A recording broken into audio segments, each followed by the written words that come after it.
What's up, everyone, and welcome to episode 227 of Two Amazon Sellers and a Microphone, brought to you by Solozo.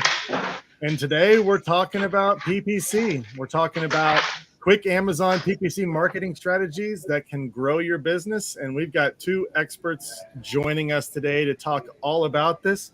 We've got Alex Hitchen and Josh Maynard, both from Breetly. Alex is the advertising manager, and Josh is the director of business development joining us. What's up, guys? How are you? Hey, guys. How's it going? It's going good. We're excited to have both of you on. We had Josh, you were on with us, you and Robert back on episode 191. So not too long ago talking, and we were excited to get you guys back on to sort of take a deep dive into some PPC. I'm just glad we did it. We got invited back. my insecurities afterwards, like they're gonna hate us. They're gonna hate it. But now we can. So. No, it was good. It was good. Lots of valuable information. So we wanted to get you and Alex on and sort of pick your brains because PPC is a challenge for everybody. I mean, whether you're just starting out, no experience, or whether you're a multi-million-dollar brand. I mean, costs are rising in the PPC world. There's more places where you can advertise now, so it gets confusing on where you should allocate your budget. You know, should you focus on sponsor product or display or DSP or sponsor brand videos? I mean, everyone only has so much cash, and they're trying to get the best investment out of that cash, the best ROI, and you got to really craft some clever strategies to pull that off with PPC. So we'll take a deep dive into all of that, but I want to give you guys a few seconds before we jump into that to sort of introduce yourselves, talk about your past, what brought you to Breetly. So Josh, why don't you go first? Give us a little bit of your background. Sure. So I've been in the e-commerce, specifically the third-party space, for the last 17 years. I've worked with everything from the Yahoo storefronts to eBay to StubHub to SeatGeek and obviously Amazon as well. I came to Breetly a little over a year. Actually, this week was 1 year at this company. So maybe they'll buy me bagels or something. So I've been in this space for a while, especially in the advertising space with Amazon. I've pretty much done Amazon advertising since they launched their program. I think in 2011-ish.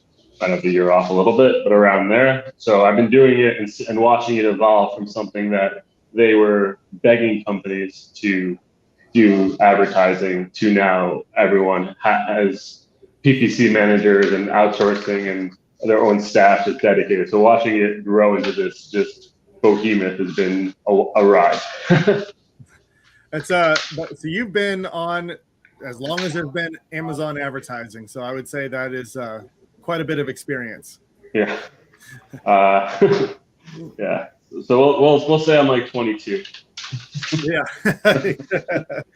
Exactly. Alex, what about you? What a little bit of your background and what brought you to Breetly? Yeah, sure. I don't quite have 2 decades of experience yet, but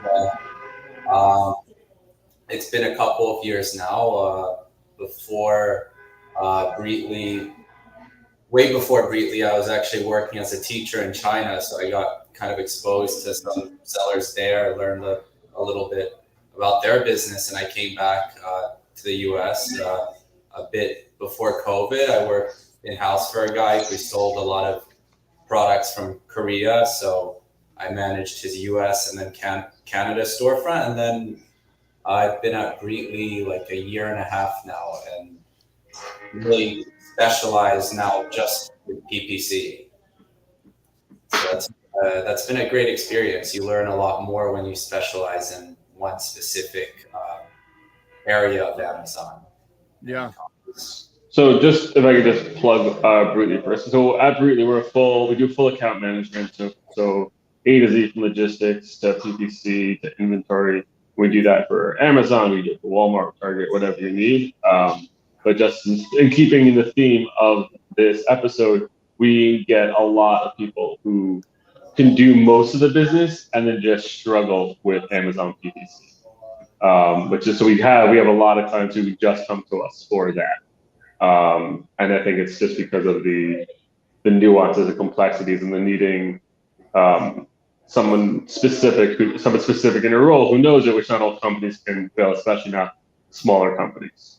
So that's also where Alex's expertise comes in and helps them out a lot. Before we jump into the more of the PPC strategies, I want to touch on what you just brought up. You know, when people come to you and their biggest concern is they're struggling with advertising on Amazon, what do you think the root of that is? Is they have a different expectation of what's supposed to happen when they advertise, or they feel like they're spending too much money, or they don't understand the impact of maybe losing money at first with advertising to gain rank and to push organic sales? I mean, where do you feel like also obviously the complexity of it, but do you feel like there's a component of both of those aspects? So I think yes, all that's correct, but there's a number of different things people come to us with. So some people who've been selling on Amazon for a while have seen their just organic sales drop over the years. So when they used to be able to just put something up and have it sell, and as long as their description was good, their title was good, and they were indexed correctly, they would see sales. And over the last few years, they've seen their sales just drop at, their organic share just drop, and that concerns them. Other people they know they have to advertise, but they don't factor it into their costs beforehand. So they're like, oh, this costs me $4 and I want to sell it for 10, not realizing $1.50 that might have to go to advertising, and now their profit is gone. Then that's very frustrating to them. But they don't. Not only do they not factor in advertising, but they don't know how much to factor. Is it 10%? Is it 12%? Even if they're losing money at the beginning, when will they start to make money? So there's a lot of I think it's a combination of advertising is costing more, and it has to be at the beginning of the product when advertising is factored in, not after you buy something or after you make something. I think that's where a lot of people get tripped up. Do you have a good methodology for forecasting that? I mean, I know this is a trick, it's a struggle for a lot of people. Let's say I'm launching a brand new product today. I've analyzed the marketplace. I know what the scope of my competition. Is there an easy way to say, hey, this is going to take $4,000 to break in and to gain market share? And, how do you sort of give an estimate or a forecast of that, or is it possible? I mean, if you want to do the simplest way, if you have a product that's $10, just add $1 to $1.50 on top, so now it costs $11.50, and then say you're making 1,000 of them, so now you have a budget 1,000 times, so you have $1,500 for that specific product, and you budget it at the beginning. It's not a perfect one, but if you start with that dollar per item you've made or item you've purchased, that's a good way to just kind of get your initial budget. This way, it may cost more, but that's at least a good way to know, like, at least I have that set aside for it. Yeah, so it's a good tip. You're right that when people are starting in this business, they forget and leave out that expense, and it can come back to bite them. It can eat all or more of their margin, and then they're kind of stuck. Yeah, and then they still have to sell the product at the end of the day. So now, now we have to basically lose money to move it, because we can't not sell the product. So that's even worse than losing money in advertising. So it becomes this cyclical bad cycle. Yeah, no doubt. All right, well, let's talk. Maybe we can start at the beginning.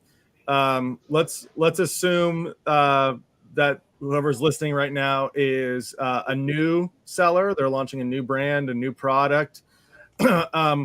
What are the tactics and strategies that you guys would roll out for your clients for a new product with a brand name that nobody knows, and maybe no other products to like piggyback off in their catalog? what are the tactics you roll out for somebody else? I mean, even assuming they probably have a low advertising budget at this point, what do you set up? We'll go. You want Alex take that one? Yeah, let Alex take it. So I mean, the first thing they should really have set up is an automatic campaign for that new product, so they can harvest new keywords. They can go through their search term report at the end of the month and see what's working and add it to a manual campaign. Or if they're using a software like Solozo, it can automatically do that. Then they need to have a manual campaign set up as well with good keywords there. So, I mean, there's a number of different methods that we can touch on to get keywords.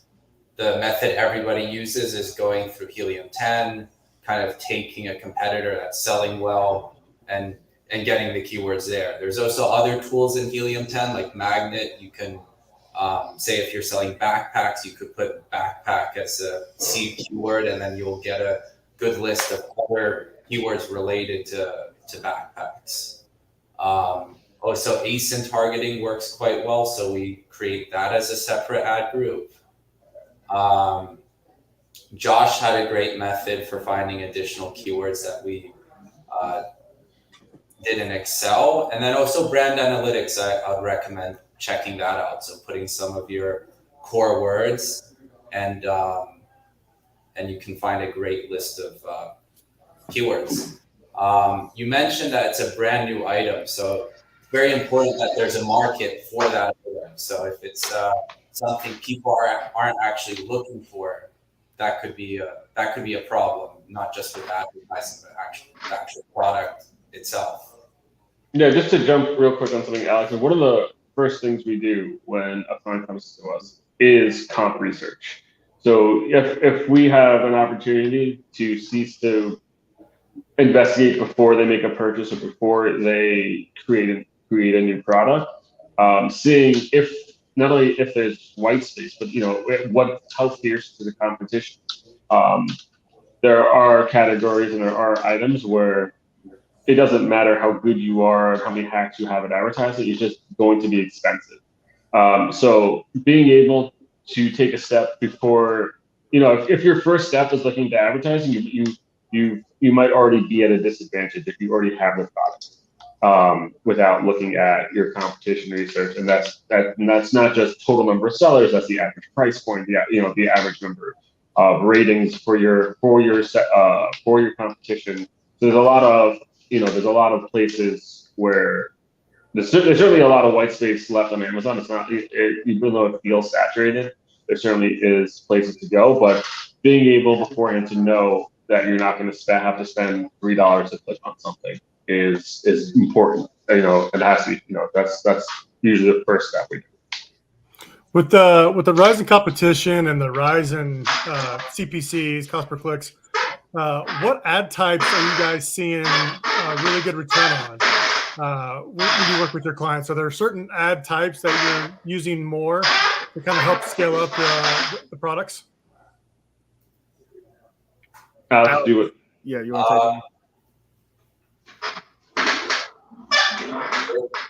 Probably still see pretty good result with sponsored products.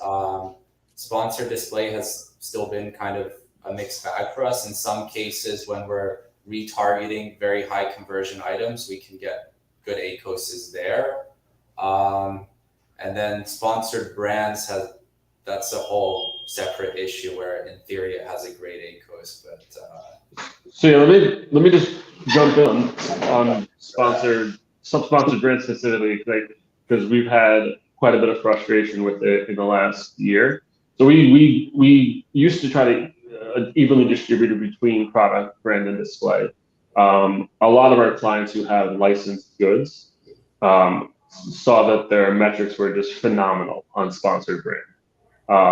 And over time, we realized that it's because the attribution for sponsored brand is so wide that it's not their sales they're getting. So if you're just as an example, if you have a Disney product and you're doing sponsored brand for Disney, you're going to get attributed all the sales from a customer who's buying any Disney product for the next 2 weeks. So we had clients coming to us and their ad revenue said that they did $450,000 in sales last year, and their total sales was 200,000. So a sponsored brand just gives such wide attribution that it becomes very difficult to get the real ACOS. It messes up the ACOS on your entire account. If you own your brand, it's very good. Like if it is your brand, you own it, it's private label, or you're the company, you are Levi's or whomever, it can be very good. Because you get the top of the page, you do get that creative asset, which there are companies that are really treating it like a traditional ad and putting a lot of work and a lot of thought into the image. They're not just posting a picture of a product. They're doing it like they would a real ad. They're getting a graphic designer to do something nice, and they're doing really good work. But we have kind of cooled on a lot of the sponsored brand just because our attributions are off. And then display, they changed the attribution for display about a year ago, so that display is also us for brands. Anyone who owns that brand, you now get credit for display. You do get for display. You can kind of see it. Alex often downloads their Halo sales. So Alex, you want to just talk about what's the difference between why display is a little bit better? Yeah. So there is a purchase product report where you can see the brand Halo sales for display. So you can take out those sales for, say, if you have a Disney brand, you take out all those brand Halo sales. So you can see which sales really are yours. But for a sponsored brand, there's really no report for that. So you just don't know, are they your sales? Are they some other brand sales? We have seen like campaigns with 2% ACOS, but is it really 2%? That does make it hard to optimize those types of campaigns. Yes. Rolling forward. Go ahead, Josh. No, yeah, it's very, yeah. We've had a lot of difficulty in the last year or so with brand and now display. It makes it very difficult to kind of see where we are, and it's frustrating because it is still working, because we like try tests or we just run a sponsored brand campaign and nothing, and not product, not display. And we see, and there are certainly sales coming in, because we could see from the orders that sales are coming in. We could see a boost in sales. So we want to use it. Like, we know that customers see it. We know that at the top of the page, which is great. But because we have difficulty,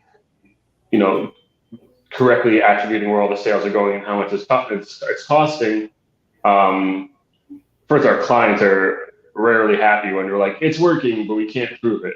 So that was our first fight. It was just like clients who were like, yeah, no, we know we're getting more orders, but you can't really tell us why. So we just really want to stop, especially on clients that were spending, upwards of. We had a client who was spending probably $300,000-$400,000 a month on sponsored brand, and had no idea. I was sort of confident they were getting sales, but that was not enough to justify, at least to their accounting people.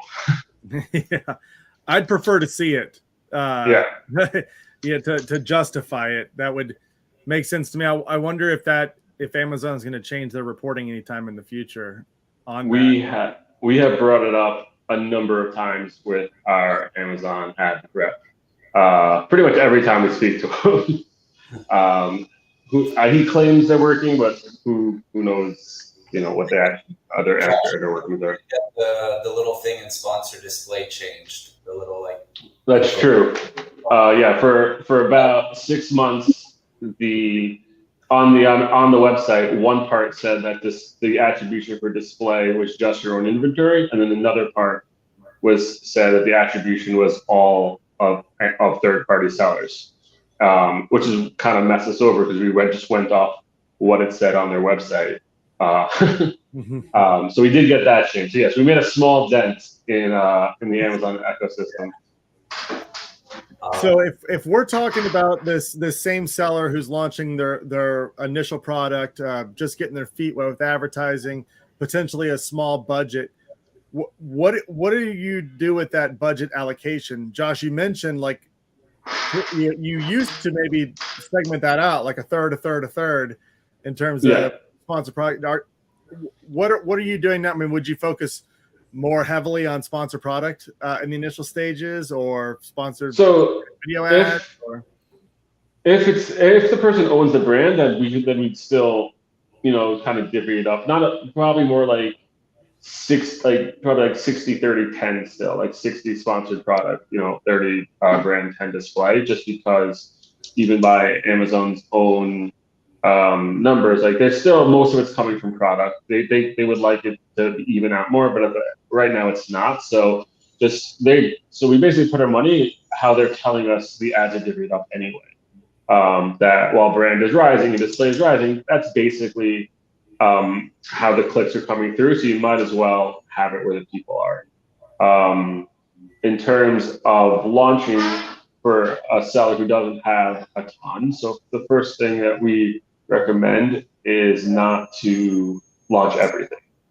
We see that a lot where people I got this brand new, this 5 new products, and then it becomes kind of difficult to divvy up your ad spend. So we would recommend maybe picking 1 or 2 that you think that you're relatively confident are going to do better, whether it's based on competition or maybe it's similar to something else you have. And then we recommend doing like inch up bid adjustments, where almost you start really, really low and then just kind of move it up. Maybe it's 25 cents, maybe it's 30 cents a bid, and then week by week just move it up a little bit, so that you're not blowing through your money. For people who do have a limited budget, I would definitely say like just put a cap on your account. Like it sucks because you're definitely going to lose out on sales, but if you have multiple campaigns and each one has a $10, if you have 5 campaigns, each one has a $10 budget, but you don't really want to spend 50 a day because some of your campaigns will hit that 10, some won't, then a cap kind of just gives you that safety net. And then as soon as you have enough sales, I would recommend taking it off. I don't love the cap, but for money wise, there's nothing. It's what you have to do. So let's now take this to maybe a more mature seller. They've got an established brand. They've got multiple products, multiple variations of products in their catalog. They come to you now, and we're like, okay, you guys take over the management of this. Obviously, our goal is we're trying to grow our sales, grow our market share on Amazon, but at the same time, we want to be efficient with our ad spend. What are your initial steps with that client that comes to you already mature, already been running ads for a long time? What is sort of your audit process, and what are you looking to reconfigure, or where are you looking to pour gasoline on the fire? Where are you looking to pull back? Alex, you want to take a stab at that one? Yeah, sure. We have some good examples, Josh, where we have some very mature sellers where there are certain things that we're missing. So one of the first things we'd really want to check is go through their category listing report. So go through their catalog and see which SKUs they are advertising and which SKUs they aren't advertising, because that might be a lot of money they're leaving on the table right there. So the SKUs they aren't advertising, you can add those to your catch-all, defensive. That should always have a great post, and you probably even want to add automatic or manual campaigns depending on their budgets. The next audit we'd really look into is how many keywords are they targeting? Do they have all of the relevant keywords? It's pretty common where even with mature sellers, we'll look at competitors and see a lot of keywords that they're missing. So they can always improve there. And then beyond sponsored products, there's also a lot of opportunity to sponsor brand, especially if they own the brand, like Josh said. So we could add sponsored brand videos. There's sponsored brand product targeting and sponsored brand keyword targeting. So those are some other areas to grow. And then sponsored display. really recommend doing some sort of retargeting for some of the high converting items, not everything. So we find that a lot of clients who come to us with existing, catalogs and with existing PPC campaigns, there often is just a lot of cleanup to do in terms of adding keywords and making sure everything is listed. I mean, and one of the reasons we do the audit is oftentimes it's like there's a ton of just low hanging fruit that whoever did their advertising in the past just either missed or didn't do. So we find just scrubbing it and picking up the easy things, making sure all the keywords are correct, making sure all the products are actually being advertised. We see that with a lot of times with product variations, where like on a shirt, like one size will be advertised and the other 5 sizes aren't. Just small things like that can immediately be a boost. And when people come to us, it's generally because they're not getting the results that they would like with another agency. And it's oftentimes because this work that wasn't done or wasn't put in. And so when we do it, it makes us look really good, but it's just our standard, making sure that everything that's advertised is supposed to be advertised. And then also just a lot of times people just put in way too few keywords. They're like, oh, I'm selling a bracelet. Well, bracelet it is. And then just going from there. But I see a lot of people not focusing on long tail keywords at all. So we had that. Especially, and then we do have a number of different ways just to pull just tons and tons of keywords aside from Helium 10. I find that while Helium 10 is good, I guess some weird game theory, because when everyone's using Helium 10, everyone ends up having the same keywords. So now everyone's just spending more money on this exact same keywords. And it kind of ends up being like the exact opposite you wanted, for the purpose of that software. With Prime Day coming up here in a few months and Q4 right around the corner as well, it feels like this year is flying by. What do you guys do as far as PPC? What's your strategy for getting those type of campaigns set up beforehand? Alex, I'll take that to you, Alex. What's your like holiday strategy that you implement?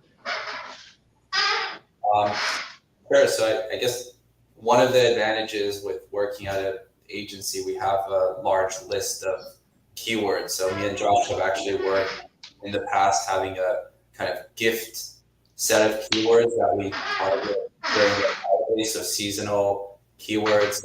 With Prime Day, we always looked at Prime exclusive discounts. It's a great way if you have old inventory to kind of clear through it, or even inventory that you just want to grow the sales for.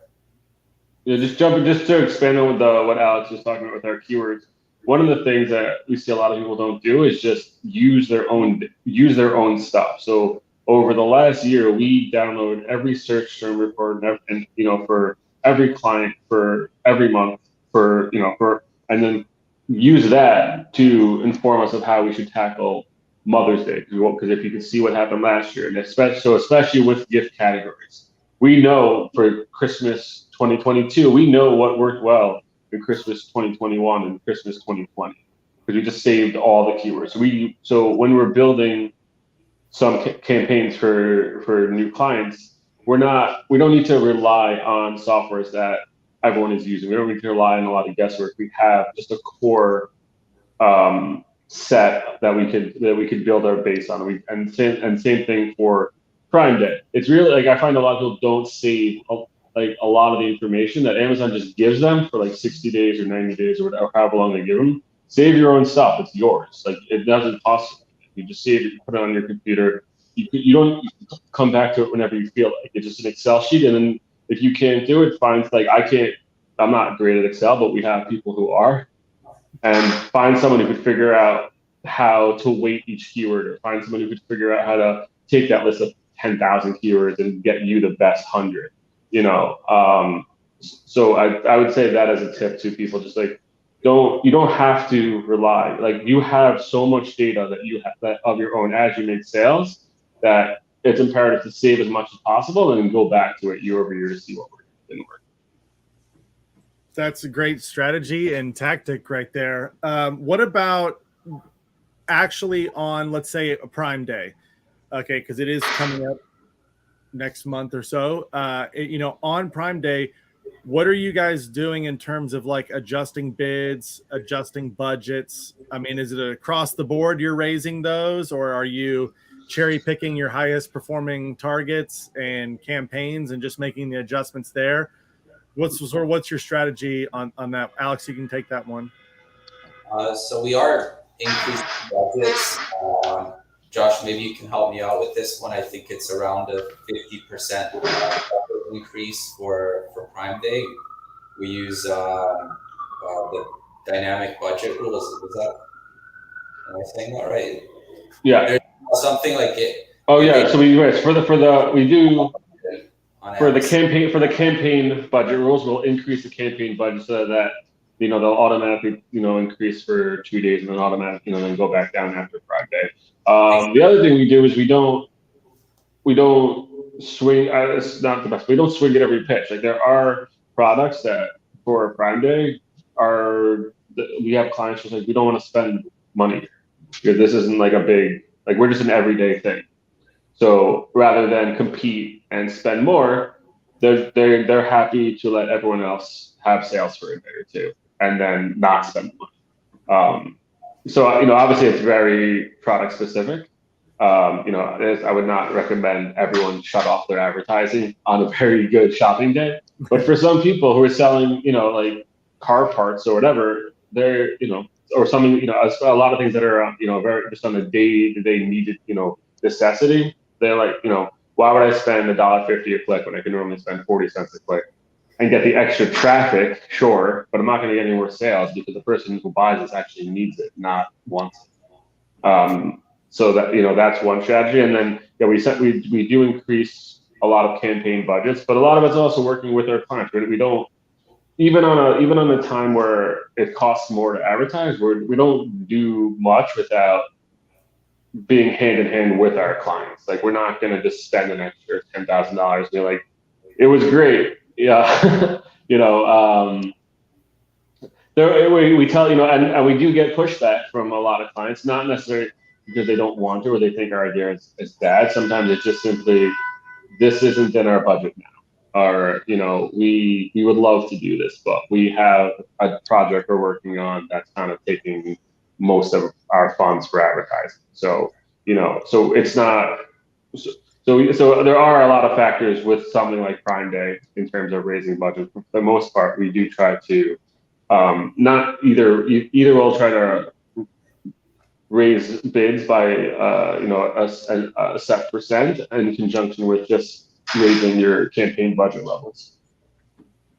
Yeah, I mean, there's a lot of factors that come into play.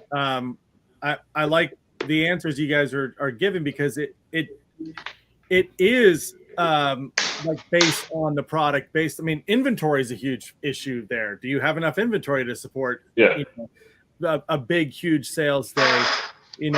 What are but maybe you're ranked organically #1 already, for that particular keyword, and maybe you can generate a lot of sales without advertising on a day where there's a lot of traffic to Amazon. I think there's a lot of factors that come into play. And I think that's where a lot of sellers that are managing the ads on their own, they struggle because they want a roadmap. They want to go watch a YouTube video, and on Prime Day you raise your budgets 50% and you raise your bids 50%, and they just follow that, and that may not actually be the most efficient way for them to go, or it could be the best. It all depends product by product, which is where expertise comes into play. People that are right, like if you're playing poker, and if you only have okay cards and someone just raises you in, I'd say you fold. Like it's not, I see a lot of people just being like, oh, Amazon, the bids are going to go up. Amazon's charging more for this time. Well, I guess we have to spend more. It's an option. It's always an option to spend more, but it's not always the most efficient. I like that. You got to know when to fold sometimes. Yeah. For sure. Well, guys, this has been a lot of fun. Just walking through some of these these different PPC strategies you guys are implementing. I know people are listening and they are curious to learn more about the work you guys do at Breetly. Josh, you want to just sort of let everyone know if they're interested in learning more about your services? What are the next steps? How they contact you? What's the You can process? contact us. You can go to Breetly.com. You can email us at hello@breetly.com. We're pretty good at answering emails, day of. We have a host of different services we offer, from Amazon to Walmart to Target to PPC to inventory to content writing to shipping to people to helping people with suspensions. So we cover pretty much anything you could think of. We've probably covered. So yes, for all your needs or that you have in e-commerce, just shoot us an email and we could help you out. Sounds good. Well, everyone go check them out at Breetly.com. You can fill out their form to get the conversation started with them. We really appreciate both of you coming on and sharing some of these tactics and strategies. Super valuable. There's a lot more we can cover, so we may have to do that down the road as well. But it's been really fun, and thank you both for joining us. Thank you for having us. Absolutely. It was great. And we thank everybody for tuning in. If you like content like this, make sure you're subscribing to our podcast. We're on all the podcast platforms out there. You can also see the live streams of these on Solozo's social media platforms, Facebook, LinkedIn, YouTube. Go subscribe there as well. Turn on notifications so you get notified when we go live with other experts in the space.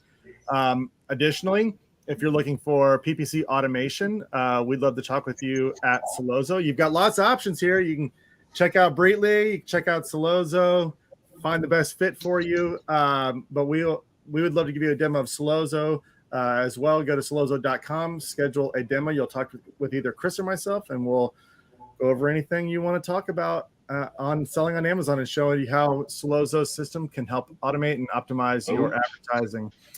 All right, everybody, that's it for today. Thanks for tuning in. Thanks, Josh and Alex, for joining us. We will see you next time. Have a good one.